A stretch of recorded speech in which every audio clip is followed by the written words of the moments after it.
Sementara itu pemirsa, LPD Desa Adat Kesiman Kecamatan Denpasar Timur menggelar upacara pembelaspasan dan peresmian gedung baru serta peluncuran ATM LPD. Peresmian BPD dan peluncuran ATM ini dilakukan Wakil Wali Kota Denpasar, I Gusti Ngurah Jaya Negara yang ditandai penandatanganan prasasti LPD Desa Adat Kesiman.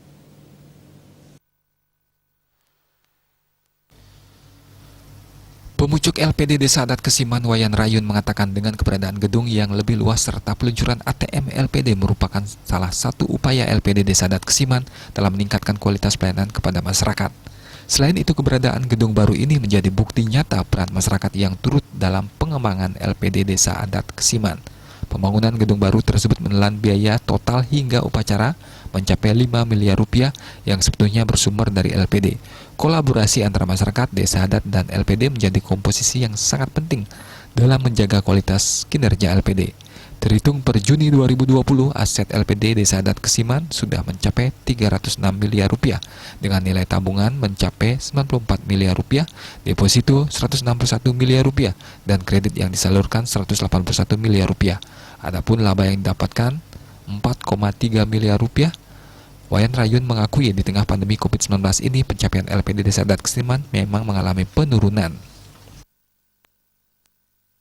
Nanti adanya kolaborasi antara LPD Desa Adat dan Bangun, karena ketiga unsur ini merupakan satu komponen yang sangat penting dalam rangka meningkatkan kualitas kinerja LPD, karena kita tanamkan kepada masyarakat bahwa walaupun toh menabung 1 rupiah itu sudah meyakini kepada desa, apalagi lebih daripada itu.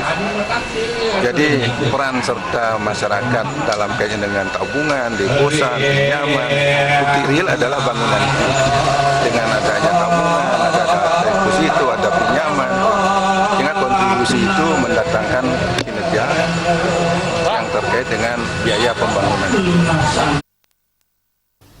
Sementara itu, Wakil Wali Kota Denpasar Gusti Ngurah Jaya Negara mengatakan, mewakili pemerintah kota, pihaknya sangat mengapresiasi langkah-langkah yang dilakukan LPD Kesiman, terutama dalam merealisasikan keberadaan gedung baru ini. Keberadaan gedung baru ini mampu mempercepat pelayanan serta meningkatkan kualitas dan profesionalisme pelayanan dengan kehadiran sistem yang mempermudah masyarakatnya dalam melakukan transaksi. Jaya Negara mengatakan lebih lanjut, LPD dibangun dan dibentuk oleh masyarakat adat itu sendiri dan peruntukan untuk kepentingan masyarakat dalam menggerakkan ekonomi kerakyatan. Terbukti dalam situasi sulit seperti saat ini, LPD tetap bisa membantu masyarakatnya yang di PHK atau yang ingin berwirausaha, sehingga tetap bisa menggerakkan perekonomian tingkat desa. Di dalam membangun gedung ini, itu artinya bagaimana dia mempercepat untuk pelayanan, meningkatkan kualitas pelayanan, profesional dalam bidang pelayanan dengan adanya ATM, dengan adanya sistem antrean yang bagus. Tentu ini akan mempermudah juga bagi masyarakatnya di dalam melakukan transaksi di LPD ini. Dan itu saya atas nama pemerintah sangat apresiasi sekali atas dibangunnya gedung baru daripada LPD ini. Apalagi dari saya diskusi tadi itu keuntungannya return on investment mencapai 30%, sangat tinggi sekali. Sangat tinggi bahwa itu lebih bagus dari, dan saya mendengar ini katanya keuntungan LPD Kesiman ini terbaik di Bali. Nah, berarti pengelolaan daripada LPD ini sudah sangat-sangat profesional sekali.